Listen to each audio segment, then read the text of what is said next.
Почитувани гледачи, време е за уштено издание на емисијата Агроинфо на ТВ Канал Вест. Добре дојдовте. Ова наше денешно дружење или ова наша емисија започнуваме со положбата на руралната жена во македонското општество. ЛАК Агро Лидер, кој што е невладина организација, објави публикација за положбата на руралната жена во македонското општество. Главни ограничувачки фактори се и неизината ограниченост за реализација и остварување на правата од социјалната и здравствената заштита, како искористување на мерките за вработување и други активни мерки кои што може да ги користи за подобрување на неизината социјекономска положба.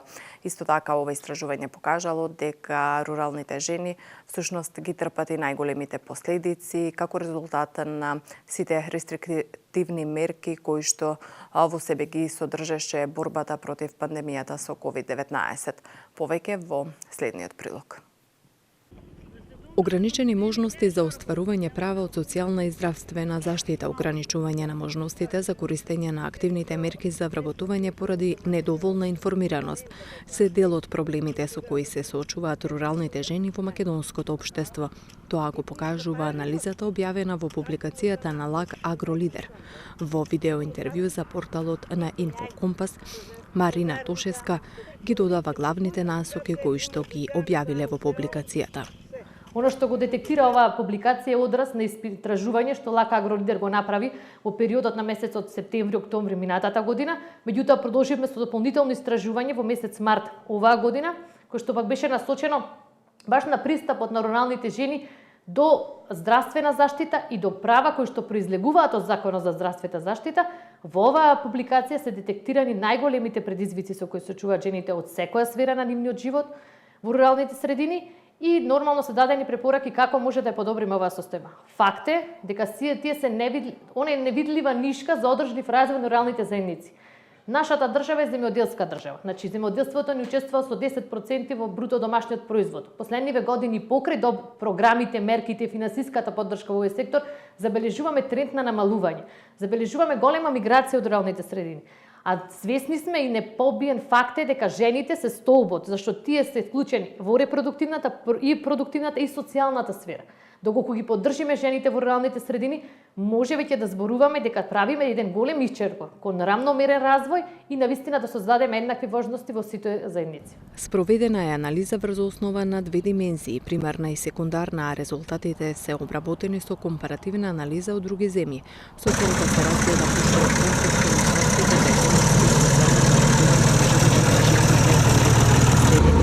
Во публикацијата е прикажано влијанието на пандемијата со COVID-19 врз руралните жени.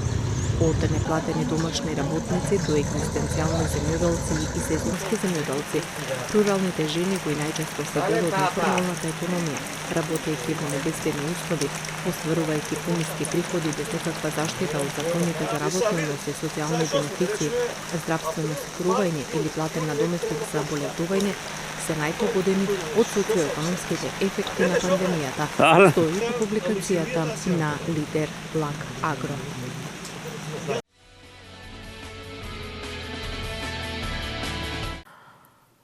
А како и докаде се одвива исплатата на субвенциите од следниот прилог. Продолжен е рокот за аплицирање за земјоделски субвенции. Од ресорното министерство информираат дека по барање на фармерите го продолжиле рокот до крај на јуни, а не како што беше претходно проектиран до крај на мај. Субвенциите се однесуваат на полјоделски градинарски култури, лозови и овошни насади, како и за сточарско производство. Што се однесува до субвенциите, се покажува уште еднаш на дело дека мотивирањето на самите земјоделци за да аплицираат за субвенциите треба да се сфати како развојна компонента на земјоделството и руралниот развој.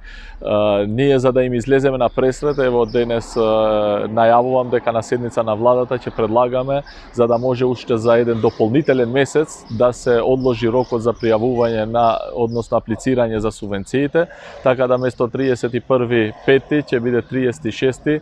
2021 со тоа што даваме дополнително простор за да можат сите апликанти, односно сите земјоделци да аплицираат за субвенции. Ова е чекор напред на тоа што кажуваме и докажуваме како влада и министерство дека сме во постојана комуникација со земјоделците и им излегуваме нив во пресред на сите барања што тие ги имат кон министерството и институциите на држава. Барањето за добивање на финансиска поддршка се поднесуваат по електронски пат самостојно од страна на барателите. Оние баратели кои не знаат сами да поднесат барање или имаат потреба за помош при создавање електронско барање, може да се обратат во подрачните единици на ресорното министерство.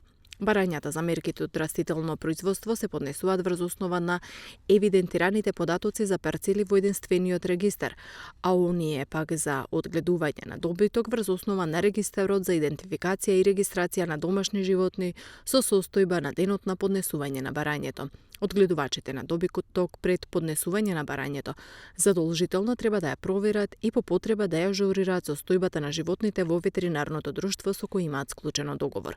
Сите корисници на ова финансиска поддршка по аплицирањето и добивањето на напечатениот примерок добро да ги проверат податоците и ако има одредени одстапувања во рок од 30 дена од денот на аплицирањето да ги извршат потребните корекции.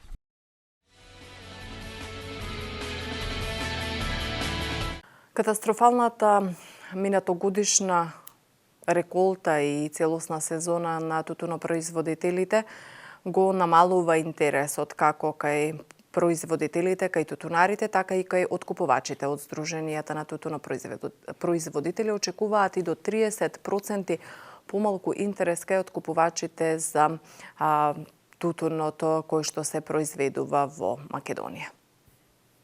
Дури 30% помалку тутун ќе произведат струмичките земјоделци годинава. Минатогодишните проблеми со откупот, како со ниските откупни цени, така и со вишокот тутун, па и одземањето на лиценцијата на еден откупувач, негативно влијаат врз интересот на производителите да ја засеат оваа индустријска култура.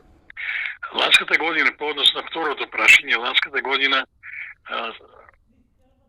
оцената катастрофална, во многу придонесува оваа година се намали интересот барем кај тие кои што имаат што друго да работа сем тутун.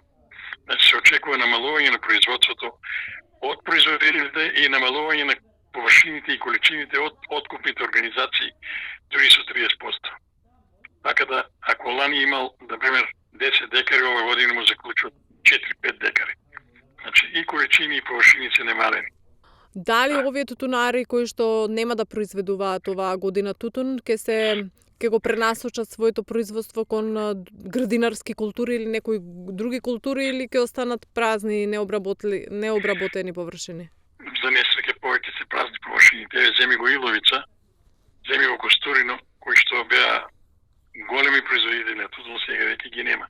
Иловица голем производител на тутун, сега ориентирани на ран компир, пеперонки, пиперки, градинарско производство. Така да за несреќа или за жал поголем дел од нашето плодно земјиште останува необработено. Секако резултат на семесечини на слабата политика во земјоделието. Годинава тутунарите сеат со страв, појаснува Андонов, повикувајќи се на гласините кои се ширеле меѓу нив. Ова што се шири меѓу народот, нека е кажано не од фирмите, него од нивните извршители.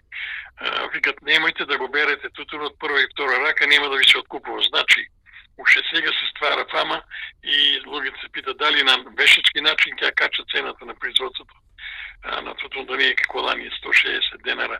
160 денара на целокупниот тутун, иначе имаме на недоговорени од 65 денари, така да луѓето ќе работат меѓуто со страв. Еве веќе најавуват, немојте да ги берете долните берби, и нема да ви се откупуват. Така да нема некој ентузијазм, нема некој верба во ова производство, се со страв се работи. Инаку Агенцијата за финансиска поддршка во земјоделството и руралниот развој на сметките на 28.168 субјекти исплати близу 1,7 милиарди денари за произведен и предаден тутун од реколтата 2020 година, информираа денеска.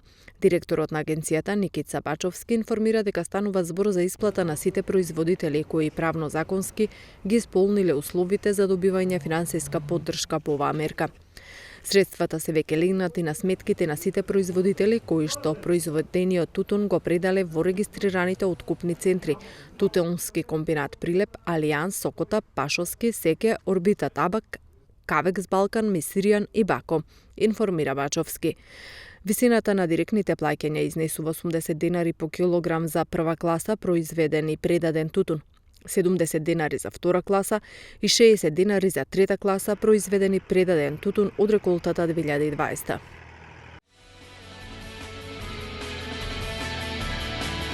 Како што знаете, во Агроинфо редовно и стручните совети кои што за вас земјоделците ги дава Игор Ивановски, магистар по земјоделски науки. Добар ден, почитувани, недела поплавне, повторно сме заедно и овој пат почетокот ќе биде презентација на богатата палета кој што ја дистрибутира, односно ја внесува исто така, ја увезува Хемомак пестициди Велес. Се наоѓаме во период каде што еве лозарството е во полна фаза, вегетацијата кај виновата лоза е во полна фаза, период каде што за жал и појавата на болести кај виновата лоза се приметува се повеќе и повеќе се карактеризира. Затоа би сакал да искористам ова денешна емисија, овој прилог, да започнам да ви дадам еден предлог за комбинација за заштита, целосна заштита на виновата лоза против економски значајните болести, почнувајќи од пламеница. И против пламеница ќе земам само еден препарат сега, тој е на Bayer, Микал Премиум F. Карактеристично за Микал Премиум F е тоа што всушност овој препарат покрај системичните компоненти, има 3 компоненти, содржај и контактната фолпет компонента. Тоа овозможува да Микал Премиум F го прави доста квалитетен, исто така јак и овозможува за целосна заштита на виновата лоза. Доза на употреба обично се движи околу 0,3 или 30, 300 до 350 грама во 100 литра вода или 30-35 грама во 10 литра вода. Но знаеме дека покрај појавата на пламеница, сведоци сме има опасност и од појава на пепелница. Против пепелница Хемомак има еден исто палета, но сега би ве потсетил за препаратот фунгицидот Вивандо на BASF, значи Микал Премиум F е на Bayer, германски, ова е германски, но само на BASF. Системичен фунгицид против пепелница, доза на употреба 0,02 или 20 мл обично оди во 100 литра вода. Доста јак фунгицид, познат кај лозарите, успешно служи за сузбивањето на пепелницата. Но кога зборуваме за сузбивањето на пепелница, би сакал да се осврнам и на вториот фунгицид, контактен, тој е Кумулус, сулфурен. Значи, пример, Вивандо и Кумулус дават прекрасни резултати не само во кај виновата лоза со сузбивањето на пепелницата, еве и во овоштарството, особено кај јаболката и кои другите култури. Доза на употреба кај Кумулуса обично се движи околу 30 до 40 грама во 10 литра вода или 300 до 400 грама во 100 литра вода. И против молецот и други инсекти би ве потсетил за Алверде 0,1-0,15 100-150 мл во 100 литра вода, исто успешен инсектицид за сузбивањето на причинителот на молец.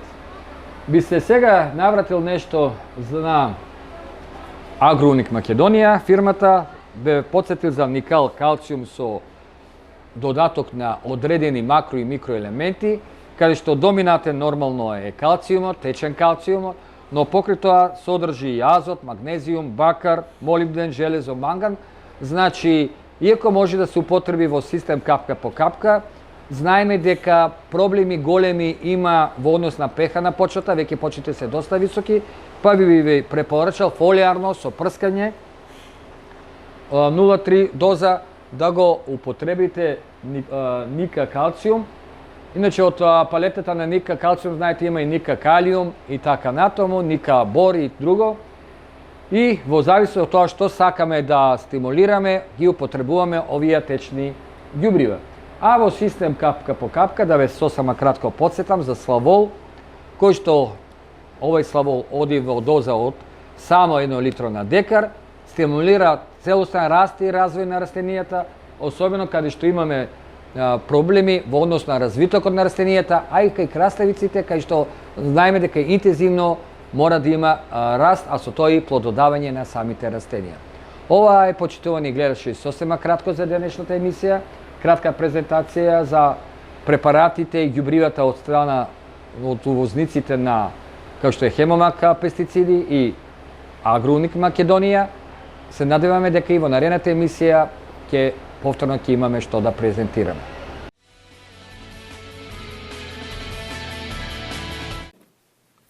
Во Агроинфо се навраќаме на еден горлив проблем кој што е поврзан со сезонските работници во земјоделството. Најчесто иселувањето, но и подобро платената сезонска работа во земјите од Европската Унија го намалуваат интересот и бројот на работници кои што сакат да работат на македонското поле и македонската земја.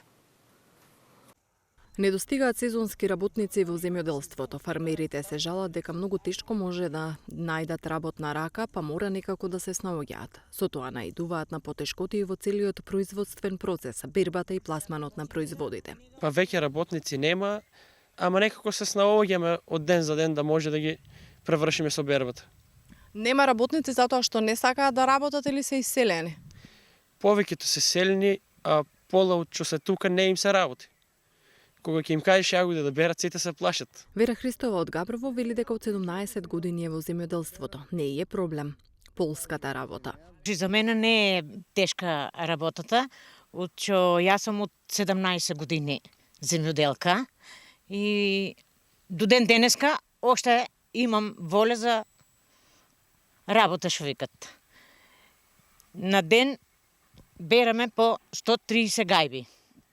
Близо 1 тон се бере јагода. Од колку часот почнувате со бербата за да завршите, за да ги завршите Ние се вали идеме у 6 сато, ама ако има роса нешто, ќе поседаме 1 сат и после веќе 7,5 сато почнуваме да работиме до 11, 11,5. Наберуваме и си одеме. После 3,5 пак идеме, береме. И за сабајето на пазаро оде. Анализа изработена од Центарот за истражување и креирање политики минатата година насловена оценка во видлив сезонски работник во земјоделството преку реформа на постапката за пријавување става акцент на големиот број ангажирани сезонски работници во земјоделскиот сектор и потребата од нивно евидентирање. Сезонската работа, која во најголем обем се користи во секторот земјоделство, станува неформална, а тоа создава проблеми за работодавците и производителите, но и за институциите што треба да ги спроведат практиките на добро управување и да обезбедат услови за конкуренција. Имено во најголем дел од земјоделството се користат сезонски работници кои постојано се дефицитарни поради поконкурентните можности за ист вид работа во земјите членки на Европската Унија, каде што впрочем заменуваат и македонците, оставајќи ги домашните работодавци без работна сила, се наведува во истражувањето.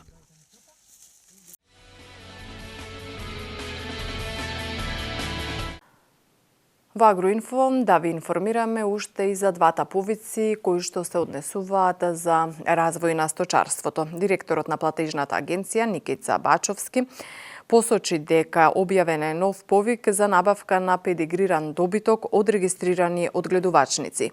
Сите заинтересирани преку оваа мерка ќе можат да аплицираат за набавка на високостелни педигрирани јуници за млеко, месо со исклучок на расата буша, како и педигрирани приплодни грла, овци и кози од признаени организации на одгледувачи. Право на користење на средства имаат сите земјоделски стопанства, запишани во единствениот регистар за земјоделски стопанства на Министерството за земјоделство, согласно Законот за земјоделство и рурален развој. Максималната вредност на прифатливи трошоци по корисник е 6,5 милиони денари, а повратот на средства се врши по претходно потпишан и реализиран проект, односно по потпишан договор и набавен добиток. Паралелно, од денес тече и повикот за субвенционирана плата за овчарите. Максималната финансиска поддршка е до 360.000 денари по лице, за не повеќе од 20 вработени, истакна Бачовски. Заменик министерот за земјоделство, шумарство и водостопанство Трајан Димковски истакна дека ваквите проекти се доказ дека политиките кои ги спроведуваат даваат резултати. И двата повици кои се објавени неделава, како што истакна Димковски, се цел од стратешкиот план за развој и подобрување на сточарството. Се надевам дека средствата наменети за сточарско производство ќе бидат дополнителна мотивација кај сточарите да ги обновуваат своите стада со набавка на говеда, овци и кози со висок генетски потенцијал, како и да се поддржат овчарите преку субвенционирана плата, но и да се подобрат условите на пасештата. Вложуваме не само во обновување на стадата, туку и во развој и обновување на пасиштата. За таа цел минатата година нашите пасишта за прв пат добија струја. Беа распределени 50 фотоволтаични панели низ целата држава, како и 150 метални водопоила, истакна заменик министерот Димовски. Димковски појасна дека новите повици се нова шанса за модернизирање на домашните бачила, а сите заинтересирани можат да доставуваат документи до 4 јули. Апликациите за набавка на педигриран добиток се поднесуваат електронски на www.ipart.gov.mk, а на веб страната на платежната агенција може да се симне и целата потребна документација, како и упатството за корисници. Преку ваквите мерки и политики се јакнат домашните фармери и домашните преработувачки капацитети за месни и млечни продукти, што позитивно се одразува на генетскиот потенцијал, производството домашно висококвалитетно млеко и месо, со што директно ги намалуваме увозните параметри и ја зголемуваме продуктивноста во домашната економија, нагласија земјоделските власти. А сега во продолжение на Агроинфо да погледнеме што интересно се случува надвор од Македонија кога станува збор примена на современи земјоделски технологии.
Поштовани, тоа беше се во ова издание на емисијата Агроинфо. Благодарност за вниманието со кое не следевте. До следната недела останете во добро расположение. Пријатно!